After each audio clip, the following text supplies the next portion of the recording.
பெருமைக்குரியவர்களே, புரட்சி தலைவர் எம்ஜிஆர்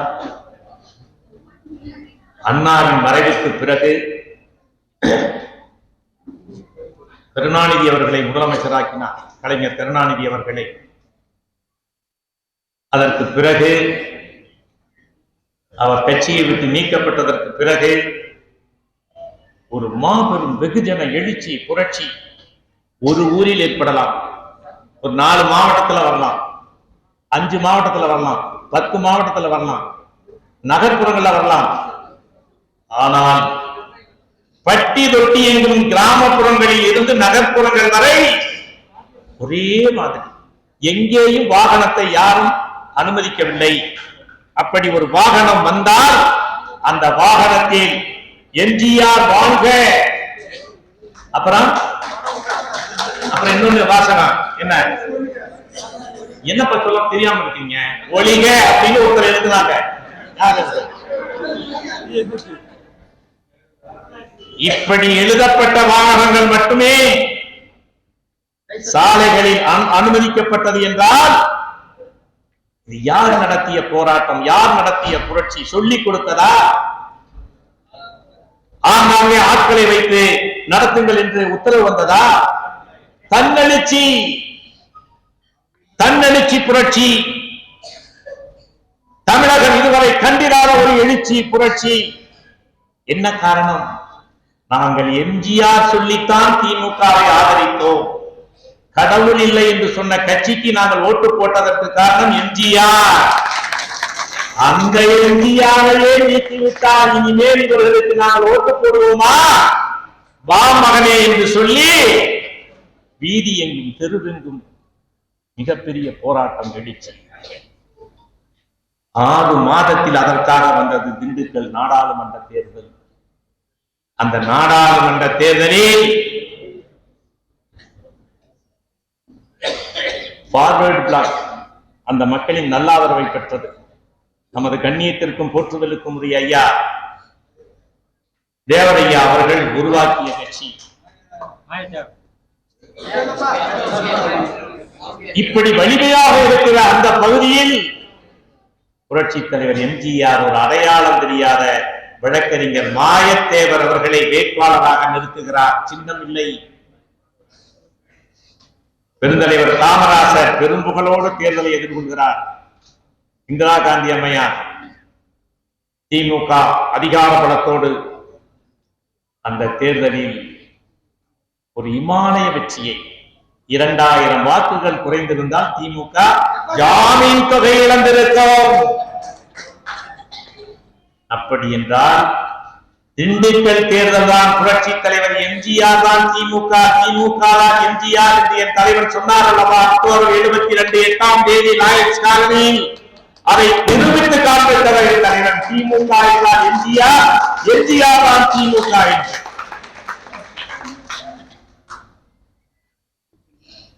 அன்றிலிருந்து தொடர்ந்த வெற்றி என்பது இன்று வரை அந்த வெற்றியை எவராலும் தடுக்க முடியவில்லை. சூழ்ச்சியால் சில நேரங்களில் வெற்றி வாய்ப்பை இழந்திருக்கலாம். ஆனால் என் தலைவன் எம்ஜிஆருடைய பெயர் அது ஒரு போதை. எம்ஜிஆர் என்பது ஒரு போதை. அது நல்ல போதை, அது நல்ல போதை. ஒவ்வொரு மனிதனுக்கும் தேவையான போதை. அது சேவையின் போதை. புரட்சி தலைவர் எம்ஜிஆர் என்ற மாமனிதன் சேவையை பின்பற்றி அவரை 100 ஆண்டு காலத்துக்கு மேல் நீங்கள் வாழ வேண்டும் என்று வணங்கிக் கொண்டிருக்கின்ற மக்களின் போதை. அப்படிப்பட்ட என் தலைவன் எம்ஜிஆர் அனைத்து இந்திய அண்ணா திராவிட முன்னேற்ற கழகத்தை உருவாக்கி படிப்படியாக வெற்றிகளை பெற்று ஆட்சி அதிகாரம் என்று வந்த பொழுது திரைப்படத்தில் சொன்னவற்றையெல்லாம் நிறைவேற்றி காண்பித்தார். திரைப்படத்தில் என்ன சொன்னாரோ அதையெல்லாம் நிறைவேற்றி காண்பித்தார். அண்ணாந்து பார்க்கின்ற அதன் அருகில் என்ன மாதிரியான இந்த மாதிரி திரைப்படத்தில் எந்த நடிகராவது இதுவரையில் ஏழைகளின் நிலைமையை சொல்லியிருந்தார்? இப்படி புரட்சி தலைவர் திரைப்பாடங்களில் சொன்னவற்றை எல்லாம் ஆட்சி அதிகாரம் என்று நிறைவேற்றி காண்பித்தார். ஆகவேதான் தொடர்ந்து 3 முறை தமிழக வரலாற்றில் வெற்றி பெற்ற வரலாறு யாருக்கும் கிடையாது. புரட்சி தலைவர் 3 ஆண்டுகள் தொடர்ந்து என் தலைவன் எம்ஜிஆர் வெற்றி பெற்றார் என்றால் அவருக்கு இணை இதுவரையில் யாரும் தமிழகத்தில் தோன்றவில்லை என்பதுதான். அந்த செல்வாக்கு நீடிக்கிறது என்றால் 36 ஆண்டு காலம் கழித்து என்னன்னே பஞ்சம் என்ன 36 ஆண்டு காலம் கழித்து என் தலைவனுக்கு விழா எடுக்கிறார்கள் இந்த மக்கள் என்றால் இதை விட செல்வாக்கு பெற்றவன் யார் இந்த மண்ணில்? அவர் சொன்னதை கேளுங்க. அவர் வாயால சொன்னார், அதை கேளுங்க. அதை கேட்டீங்கன்னா தான் அந்த எம்ஜிஆர் என்ற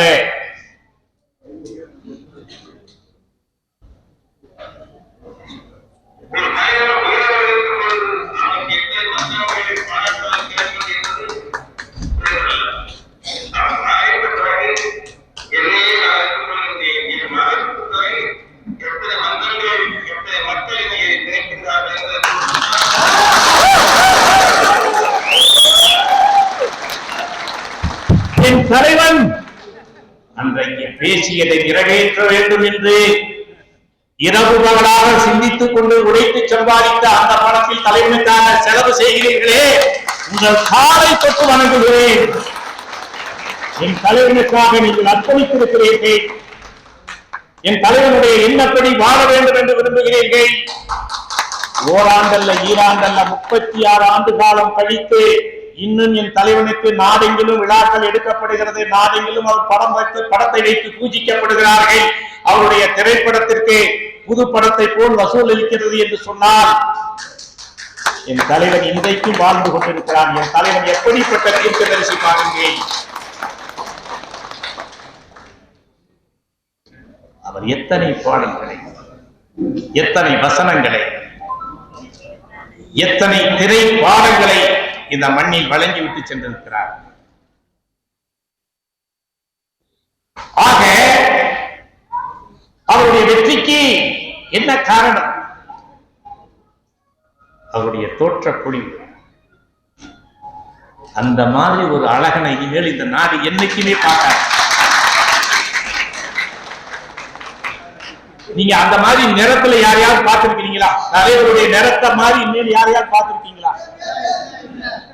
அந்த சுருள் சுருளான கேசம், அந்த முடி, அந்த கம்பீரமான குரல், அந்த ராஜா வேடம் போட்டு வந்து நின்றால் அந்த கம்பீரம் என் தலைவனை போல் வேறு யாருக்குமே பொருந்தவில்லை. இப்படி எல்லா நிலைகளிலும் அந்த வேடத்திற்கு பொறுத்த வள்ளல் தன்மை, அதுதான் இந்த மக்களை தாழ்ந்தபோல் தவறு இன்றளவு ஈர்த்துக் கொண்டிருக்கிறது. தான் உழைத்து சம்பாதித்த பணத்தை இந்த மண்ணுக்கு மக்களுக்கும் வாரி வாரி கொடுத்தார். கடைசியில் மீறி இருப்பதை வாய் பேசாதவர் பள்ளிக்கு உயிரெழுதி வைத்தார். யாராவது ஒரு மனிதனை இந்த தந்தரத்திலே காட்டுங்கள், யாராவது ஒரு மனிதனை. ஆகவேதான் என் தலைவர் இன்றைக்கு மக்கள் மனதில் வாழ்ந்து கொண்டிருக்கிறார். வாழையடி வாழையாக தலைமுறை தாண்டி என்னுடைய பேரன்களுக்கு நான் என் தலைவனை சொல்லும் பொழுது நம்முடைய குலதெய்வம் என்று சொல்லுவேன். என் பேரன்களுக்கு நான் யாரா அப்படின்னு கேட்டா தாத்தா, இந்த தாத்தா யாருன்னு கேட்பாங்க. தாத்தா இல்லடா நம்ம குலதெய்வம் தான் சொல்லுவேன். எத்தனை பேர் சொல்லுகிறீர்கள்? இனிமேல் சொல்லி வளருங்கள். புரட்சி தலைவர் எம்ஜிஆர் நம்முடைய குலதெய்வம் என்பதை தயவு செய்து சொல்லி சொல்லி அடுத்த தலைமுறையை வாழ்த்தெடுங்கள். புரட்சி தலைவர் எம்ஜிஆர் எத்தகைய ஆற்றலை பெற்றவர்! புரட்சி தலைவர் எம்ஜிஆர் எத்தகைய மக்கள் நலனை முன்னெடுக்க வேண்டும் என்று விரும்பினார். ஆகவேதான் எங்களை போன்றவர்கள் நாங்கள் இன்றைக்கும் சொல்லிக் கொண்டிருப்பது அதிமுகவின் குலதெய்வம் எம்ஜிஆர், எங்கும் வேண்டும் எம்ஜிஆர் கொள்கை. இதுதான் இந்த மக்களின் தேவை என்பதை உணர்ந்து நாம் பணியாற்ற வேண்டும் என்பதுதான் என்னுடைய வேண்டுகோள். என்றும் தேவை எம்ஜிஆர். பாமர மக்களின் அவதாரம் எம்ஜிஆர். பாமர மக்களின் கலங்கரை விளக்கம் நம்பிக்கை எம்ஜிஆர். சொல்ல சொல்ல இனிக்குதையா முருகா இல்லையா? சொல்ல சொல்ல எம்ஜிஆர் பேரு சொல்ல சொல்ல இனிக்குதையா, குரலெல்லாம் புல்லரிக்குதையா. எம்ஜிஆர் பெயரை சொன்னால் ஒரு புத்துணர்ச்சி, எம்ஜிஆர் பெயரை பாடினால் ஒரு மாபெரும் புத்துணர்ச்சி. நீங்க எல்லாம் இந்த பாடல் கேட்டீங்களா? பேரம் பழைய காலத்துல தலைவர் பாடல் நீங்க கேட்காம இருக்க முடியாது.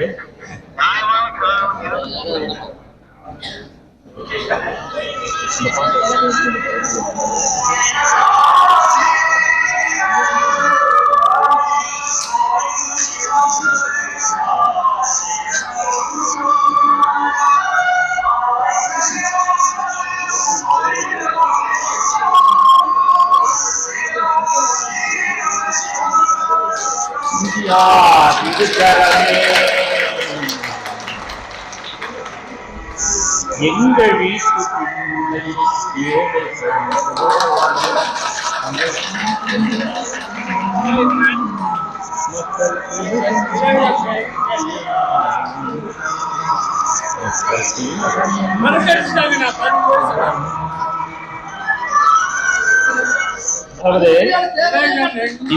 இந்த பாடல் வரிகள் தான் அன்றைய திமுக கூட்டங்களில் தொடக்கத்தில் போடப்பட்டது. அழைக்கின்றார் அழைக்கின்றார் அருமையுடன் திராவிடத்தின் துயருடைக்க இன்றையங்கிற பாடலும் ஆய்ந்து தோய்ந்தது ஈந்து சிவந்தது எம்ஜிஆர் இருக்கிறமே என்ற இந்த பாடல் வரிகள் தான் இளைஞர்களுக்கு புத்துணர்ச்சி கொடுத்து ஒரு மாபெரும் வளர்ச்சியை பெற்று தந்தது. ஆகவே புரட்சி தலைவர் எம்ஜிஆர் ஒரு தீர்க்கதரிசி என்று நான் அடிக்கடி சொல்வதற்கு காரணம், என்னுடைய வாழ்க்கையில் நடந்த ஒரு செய்தியை நான் சொல்லுகிறேன். ஜெயராமன் தெரியும்,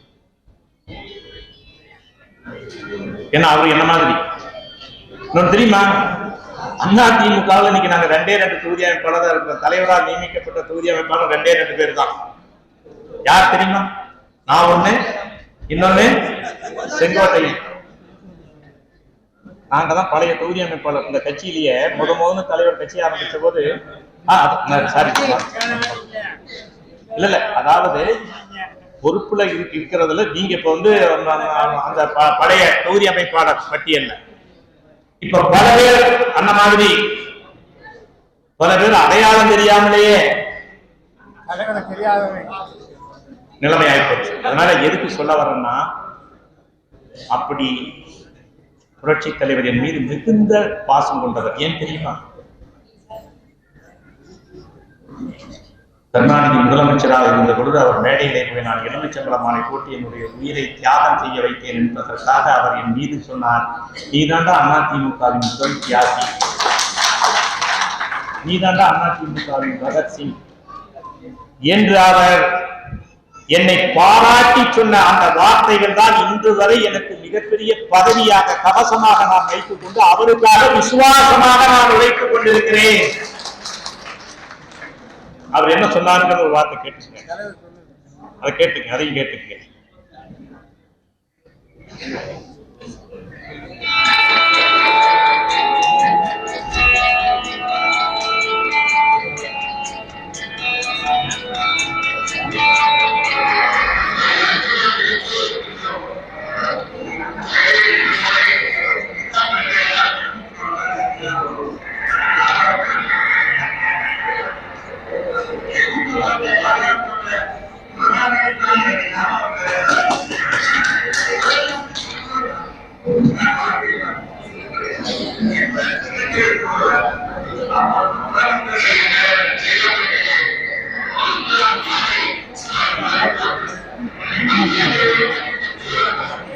இந்த பதவியை தவிர வேறு என்ன பதவி வேண்டும்? ஏறத்தாழ 24 ஆண்டு காலம், 4 நூற்றாண்டு கழித்து புரட்சி தலைவி அம்மா அவர்களால் கிரேட்டர் சென்னையினுடைய மேயர் வேட்பாளராக அறிவிக்கப்பட்டது. இப்ப நான் எதுக்காக இதை சொல்றேன்னு இப்ப கடைசியில் நீங்க புரிஞ்சுக்கீங்க. அந்த தீர்க்க தரிசனம் மட்டுமல்ல கூட சொல்றேன். புரட்சி தலைவர் எம்ஜிஆர் அவர்கள் சொன்னதே 80ஆம் ஆண்டு. நான் தேர்தலிலே போட்டியிட்டது 2011ஆம் ஆண்டு. அந்த தேர்தலில் அதன் வரையில் எனக்கு எந்த பதவியும் கிடையாது. தலைவர் கொடுத்த எம்எல்ஏ பதவியை தவிர வேறு எந்த பதவியும் கிடையாது. 2011ஆம் ஆண்டு நான் தேர்தலிலே நிற்கிறேன், வேட்பாளராக போட்டியிடுகிறேன். அது என்ன ஒரு பெரிய சிறப்பு தெரியுமா? 200 வார்டுகளில் 31 வார்டுகளில் அதிமுக தோல்வி அடைகிறது. மொத்த திமுகவுக்கும் அதிமுக வேட்பாளர்களுக்கும் வாக்கு வித்தியாசம் 1,59,000. மேயரான எனக்கு 200 வார்டுகளிலும் கூடுதலான வாக்கு. 200 வார்டுல ஒரு வார்டு கூட தோக்கல. மொத்த வாக்கு வித்தியாசம் எவ்வளவு? இந்தியாவிலேயே எந்த ஒரு மக்களால் தேர்ந்தெடுக்கப்பட்ட மேயரும் பெறாத வகையில் 5,20,000 வாக்குகள் வித்தியாசத்தில் புரட்சி தலைவி அம்மா அவர்கள் அப்படியே மகிழ்ந்து போய் நான் பதவியேற்பு விழா நிகழ்ச்சிக்கு வருகிறேன் என்று சொல்லி வருகை புரிந்து எனக்கு பெருமை சேர்த்து அந்த மேயர் பதவியிலே அமர வைத்தார்கள். என்ன சிறப்பு தெரியுமா? அது என்ன சிறப்பு கேட்டுக்கீங்க. நான் மேயராக பணியாற்றிய பொழுது ஒரு பைசா மேயருக்குண்டான செலவை செய்யவில்லை. என்னுடைய சொந்த நிதியில் நான் செலவு செய்தேன். யாரிடத்திலும் எந்த அரசாங்க எந்த நிகழ்வுக்கும் என்னுடைய சொந்த நிதி, சொந்த வாகனம், சொந்த எரிபொருள், சொந்த ஓட்டுநர் சம்பளம், மாநகராட்சியினுடைய யாரையும் மாநகராட்சியினுடைய ஊழியர்களை வீட்டு பக்கம் அனுப்பியது கிடையாது. எந்த வாகனத்தையும் எடுத்தது கிடையாது. எல்லாமே சொந்த வாகனம். அமெரிக்கா போனேன், சைனா போனேன். சைனாவுக்கு என்னை பாரத பிரதமர் அழைத்து போனார். எதுக்காக தெரியுமா? இந்தியா முழுக்க நேர்மையான தூய்மையான மேயர் யாருன்னு கேட்டாங்க. அவங்க ஐபி ரிப்போர்ட்ல அதுக்கு என்னுடைய பெயர் மட்டுமே பரிந்துரை செய்யப்பட்டது. அதனால் என்னை சைனாவுக்கு ஒப்பந்தத்திற்காக, சிஸ்டர்ஷிப் ஒப்பந்தத்திற்காக என்னை அழைத்து சென்றார். அப்படி நேர்மையாக தூய்மையாக ஊழலற்ற ஒரு நிர்வாகத்தை கொடுத்து சொந்த செலவில் பணியாற்றி அந்த மாநகராட்சி தேர்தலில் பெற்ற வெற்றிக்கு அன்றைக்கு என்னுடைய டேபிளிலே இருக்கும் சுத்தமான சென்னை கை சுத்தமான மாநகராட்சி நிர்வாகம் என்று எழுதி வைத்து சொல்லுக்கும் செயலுக்கும் இடைவெளி இல்லாமல் நாளொன்றுக்கு 19 மணி நேரம் உழைத்து பொதுமக்களாலும் பொதுநல சங்கங்களாலும் பொற்கால மேயர் பொற்காலம் அதிமுகவினுடைய 2011 2016 வரை பொற்காலம் என்று இந்தளவு மக்களால் அழைக்கப்படுகிறது என்றால் அந்த பெருமைக்கும் சிறப்புக்கும் இன்னும் ஒரு காரணம் அம்மா உணவகம். அந்த அம்மா உணவகத்தை மனிதநேய அறக்கட்டளையின் சார்பாக 2006 நான் நடத்தி மக்கள் மத்தியில் பெற்ற வரவேற்பின் காரணமாக என்னை மேயராக அம்மா அவர்கள் பதவியிலே அமர்த்தியவுடன் அம்மாவிடம் சொன்னேன், அம்மா இந்த திட்டம் மிகச்சிறந்த திட்டம்மா, இதை பண்ணுனா உங்களுக்கு ஒரு மிகப்பெரிய புகழ் கிடைக்கும் அப்படின்னு அம்மாட்ட சொன்னேன். ஆய்வு பண்ண சொன்னாங்க. ஆய்வு பண்ணி சரி என்று ஒத்துக்கொள்ளப்பட்டு சென்னையில் மட்டும் தொடங்கப்பட்ட திட்டம் தமிழகம் முழுக்க விரிவாக்கம் செய்யப்பட்டது. தமிழகம் மட்டுமல்ல, இந்தியா முழுக்க, இந்தியா மட்டுமல்ல உலக அளவில் அந்த திட்டம் தொடங்கப்பட்டது.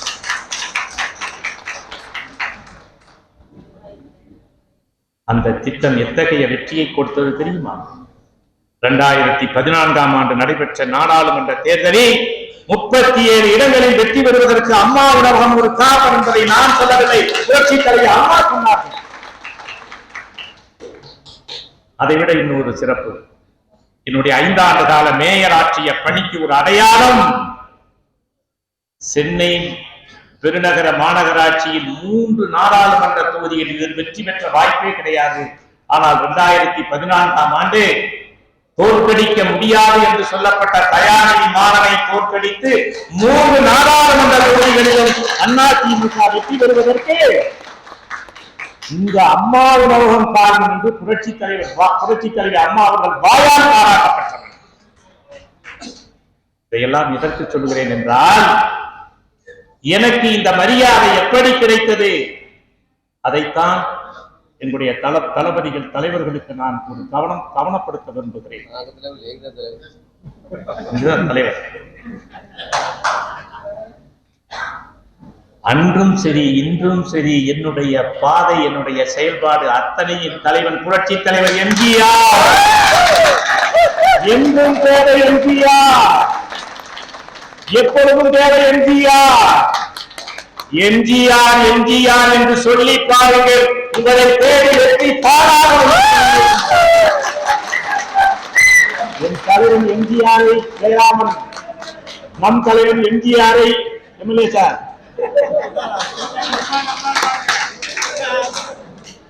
அவர் ஒரு அதிசயம், அவர் ஒரு அற்புதம். அவர்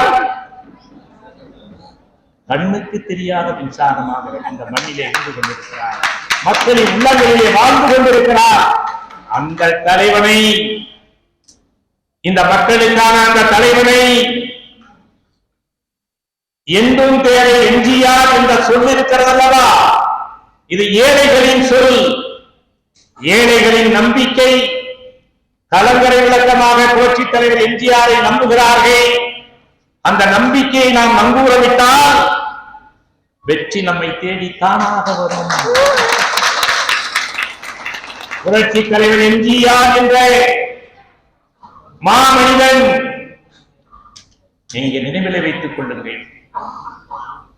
இந்த மண்ணில் இப்போது ஒரு மனிதன் இருந்தாரா என்று பாருங்கள்.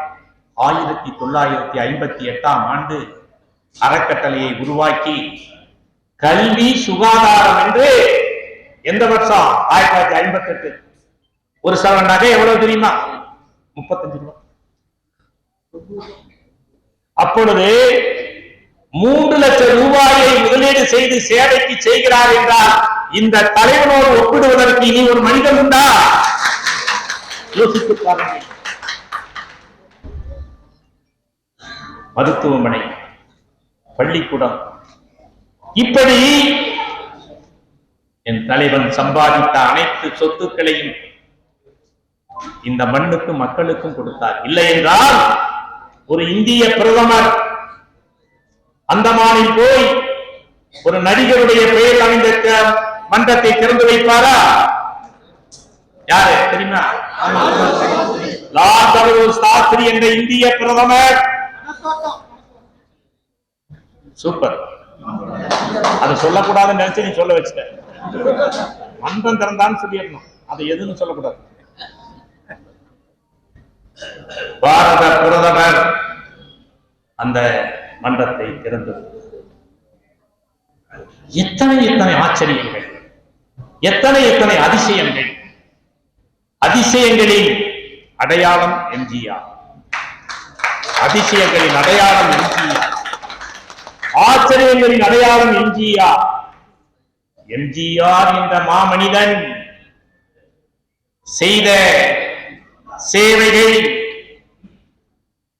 அவர் ஆற்றிய பணிகள், அவர் அண்ணாவை தன் தலைமையில் தூக்கி வைத்து கடைசி வரையிலும் அண்ணா அண்ணா என்று அண்ணாவுக்கு பெருமை சேர்த்த ஒரு அதிசய பிறவி அவர்.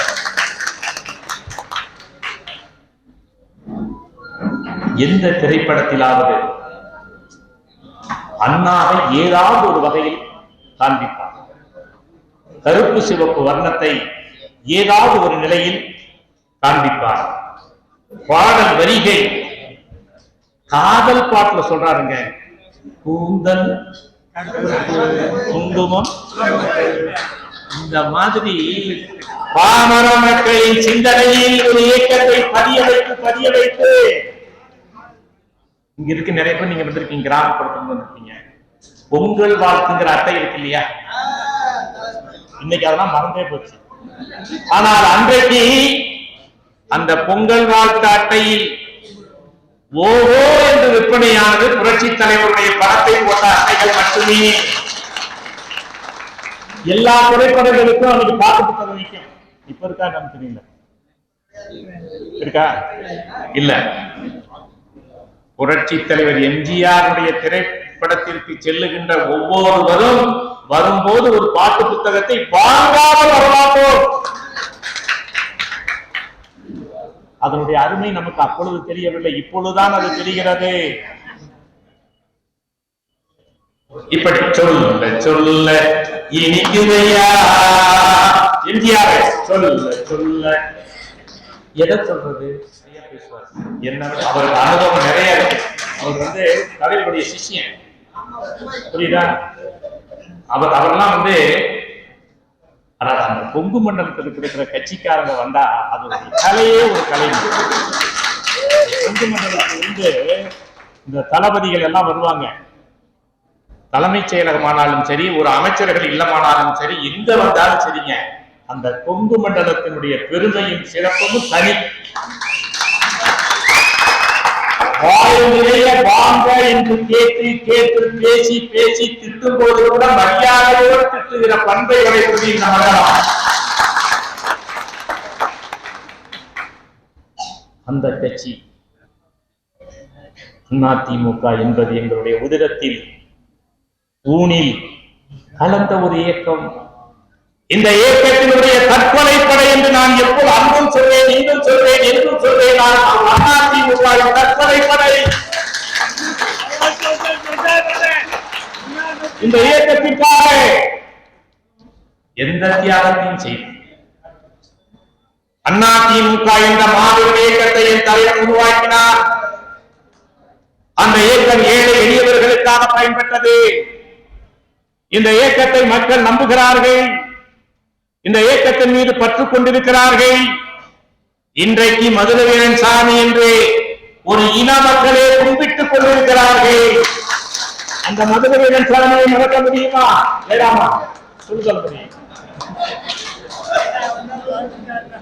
கடல் நீர் நடுவே பயணம் போனார் மீனவ நண்பர்கள் இன்றைக்கு அவருடைய அடையாளமாக இருக்கிறார்களே. அந்த கொள்கை பிடிப்பை இனிமேல் யாராவது மாற்ற முடியுமா? என் தலைவனை போல் பிடிக்க முடியுமா? இப்படி நீங்கள் எதை எடுத்துக் கொண்டாலும் சரி, என் தலைவன் ஆங்காங்கே ஒரு முத்திரையை பதித்து வைத்திருக்கிறார். அந்த புதையல்களை தேடி எடுக்க வேண்டாம்.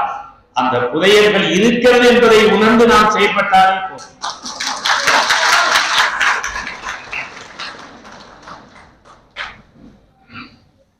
புரட்சி தலைவருடைய பர்சனாலிட்டின்னு சொல்றாங்க, தோற்றப்படிவு. அதை என்னங்க எத்தனை முறை பார்த்தாலும் சலிக்க மாட்டேங்குது. என்னங்க இது ஏதாவது உண்மையை சொல்ற ரசிகர், நான் பக்தர்கள் மத்தியில் நான் சொல்லணும், நானும் ஆய்ந்து பார்க்கிறேன். இப்ப நேத்து ஒரு வாட்ஸ்அப் ஒரு படம் தலைவர் அந்த இன்சர்ட் பண்ணி ஒரு மலையின் மீது நிக்கிற மாதிரி யாரோ போட்டு வந்தாங்க.